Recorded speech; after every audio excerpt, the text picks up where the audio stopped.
Nous allons maintenant corriger F3. Donc on cherche l'original, donc L-1 de F3 de P, c'est-à-dire L-1 de P plus 1 sur P au carré plus 4. Ici, il y a une indication donnée dans l'énoncé qui est de séparer ce quotient en deux fractions. Donc, je vais le séparer, ça me fait P sur P au carré plus 4 plus 1 sur P au carré plus 4. J'applique la linéarité de la transformée de Laplace. Ça fait L-1 de P sur P au carré plus 4 plus L-1 de 1 sur P au carré plus 4. Ici, je vais reconnaître deux formules.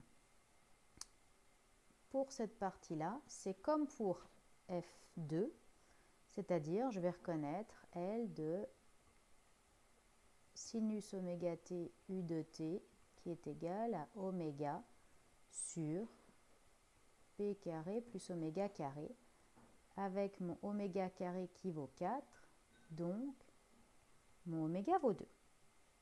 Je vais utiliser la même astuce que tout à l'heure, c'est-à-dire qu'ici, comme j'ai 1, mais que j'aimerais avoir donc oméga, j'aimerais avoir 2, il faudra à l'intérieur trouver une constante multiplicative. Pour l'autre partie de ma formule, je reconnais une autre transformée de Laplace, L cosinus de oméga t u de t, qui est égal à P sur P carré plus oméga carré, avec mon oméga carré qui vaut 4, c'est-à-dire mon oméga qui vaut 2. Ainsi, je reprends mon raisonnement.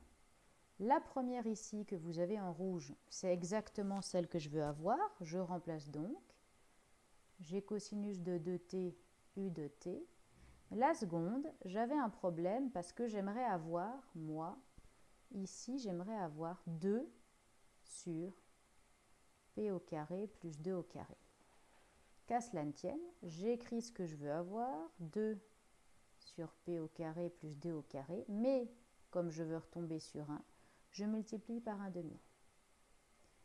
J'ai donc cosinus de 2t u de t, plus, par linéarité, je sors le 1 demi, et puis j'ai L-1 de 2 sur P carré plus 2 au carré. C'est exactement la formule que j'avais. J'ai donc cosinus de 2t u de t plus 1 demi de sinus de 2t u de t. Et j'ai donc pu trouver mon F3 de t.